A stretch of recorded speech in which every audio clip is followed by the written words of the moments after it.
In today's video, watch me change my altar to celebrate Lughnasadh. Also, listen to me say Lughnasadh different every single time. This is what happens when you make a video tired.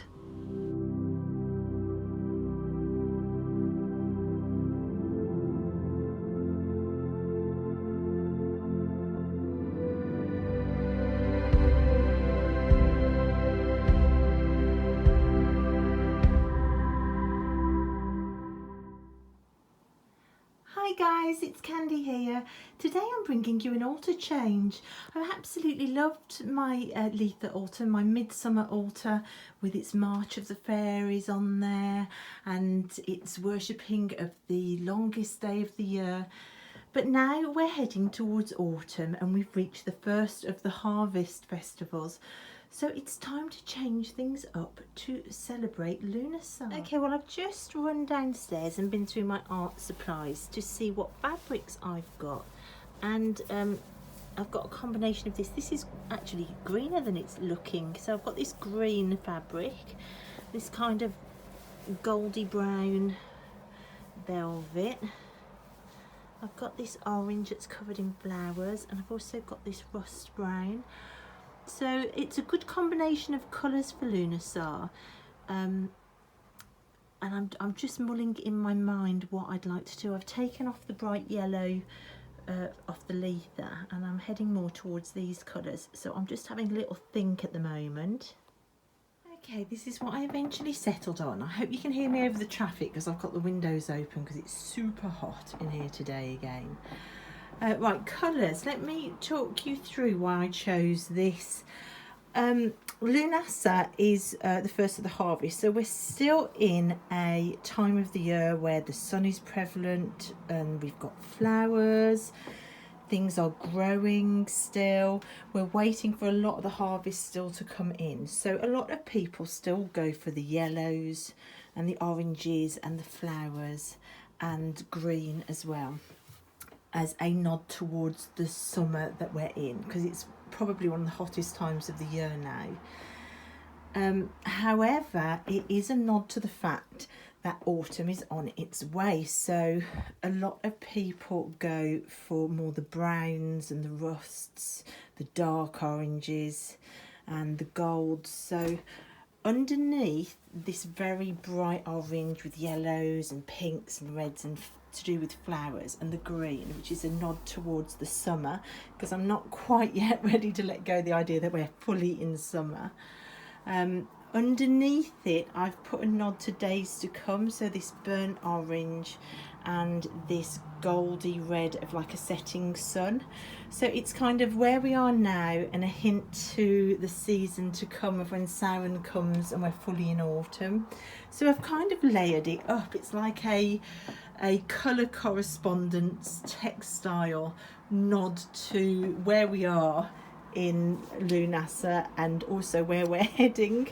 So that's the thought process behind that colour choice on top of the altar. Okay, now to do the next bit and I'll get back to you. Okay, so I've decided to keep the parasol up there to represent the sun, but I have put in now this plant that kind of reminds me of grasses and corn and barley, and that idea of the grass getting its husk at the top, which represents the harvest. At the base of it I've wrapped this gold leaf that was on the Letha altar. This is a nod to the fact that Lughnasadh is linked to the Celtic god of the sun called Lugh, and so all of these festivals are linked to the sun and masculine power and the way that that links with the moon as well. I love the Celtic story about Lugh. He is the god of creativity and all things artistic, and he's very strongly linked to the land. So in honour of Lugh, I sat and did another moon painting. So the autumn moon is the Sturgeon Moon, again linked to the fact that sturgeon are really prolific in lakes and rivers now, as are the fields with harvest and corn and produce coming in. So it's a time of plenty. So I've done a Sturgeon Moon painting, which I framed just at the back. It's going to be a video on my August tarot journal setup that's coming in the next few videos, I would have thought, that shows this painting being made. So if you're interested in seeing that, then do come back for the next couple of videos, or the next video I would say, about my tarot journal setup for August. And then this side of the painting, there's a nod to the fact that we are heading towards autumn. And there's a little gold magic autumn tree in there, but I've wrapped it with sunflowers, which are, along with roses, sunflowers are a really good, that have a really good correspondence with Lughnasadh. And if you can see, hidden under the tree, there is a little rubber figure of a woman. Now, she's got a story. If any of you have watched my gratitude, 7 days of gratitude challenge, I did one video called The Shell, where I spoke about an experience I had on the beach and got given the most amazing shell. If you haven't seen that video, I'll link it below. But on that same holiday, in the same time of real challenge, one day I managed about 2 minutes on the beach and then had to carry a tantrum in Tilly to the block of toilets, which was all the way up the sand dunes, in a tiny ported toilet that stank. And in that toilet, she managed to cover both of us in all sorts of things, which I then ran out of wipes for, and was just stuck in this boiling hot water cabin in the middle of the sand dunes, not knowing what to do and having to carry her back.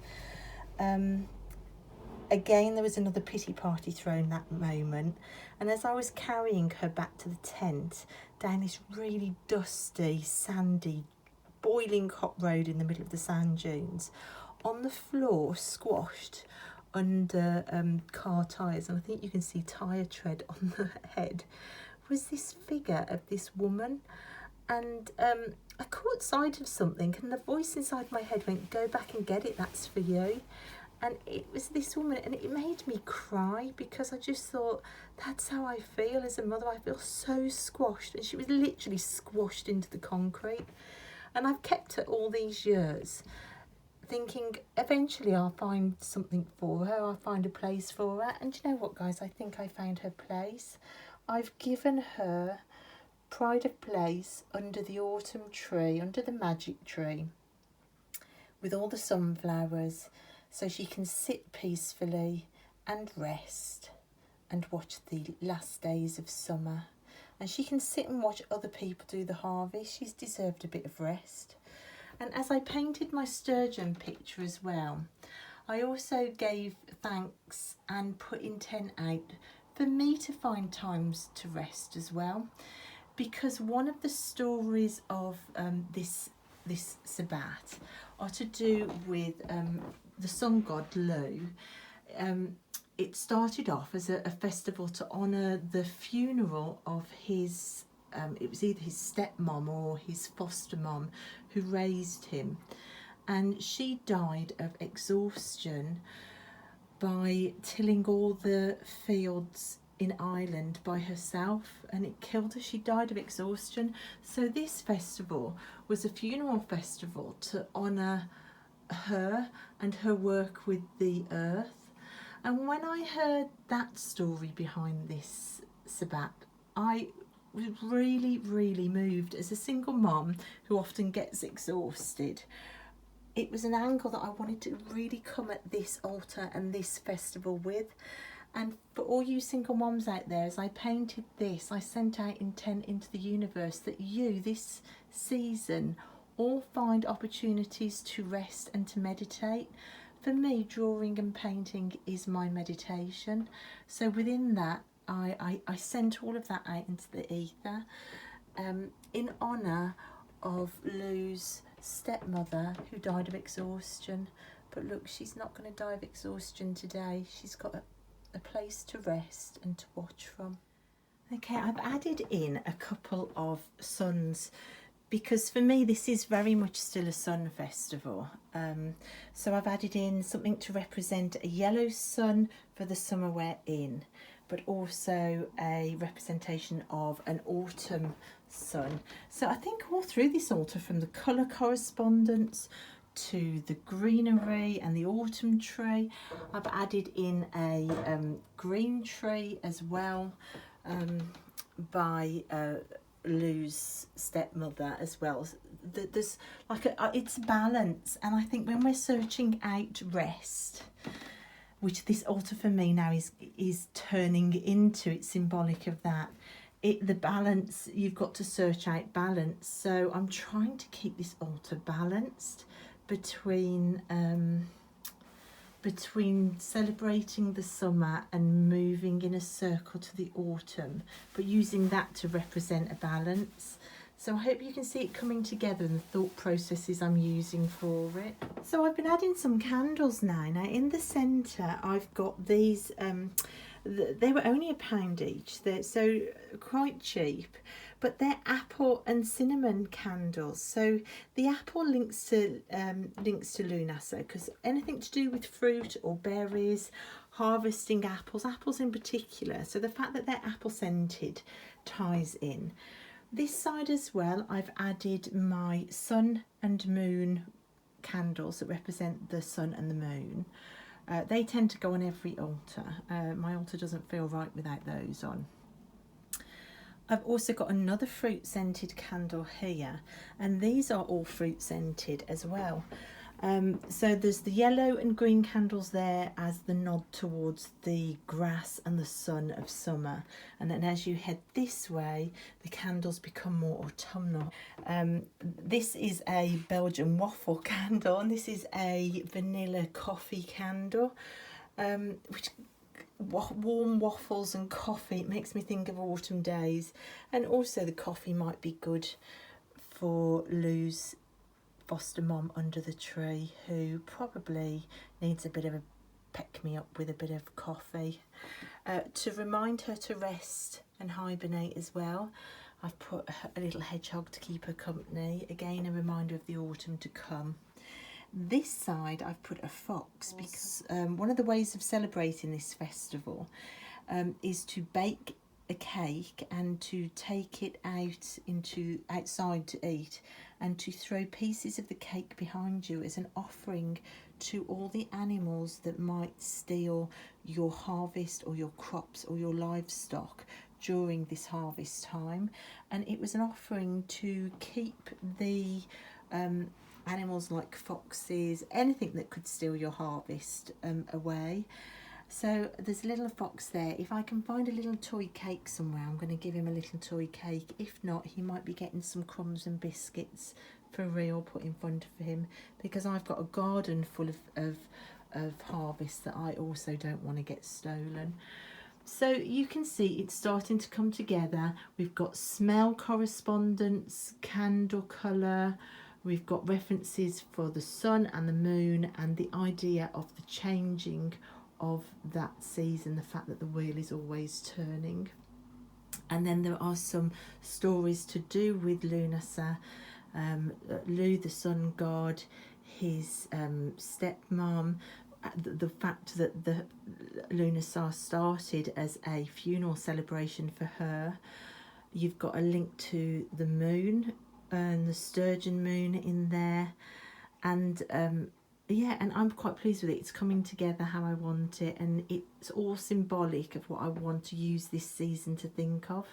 So it didn't feel right for me taking off the fairies. I don't like to upset the fae, and we have had a lot of things happen with the fae here over the years and in the garden.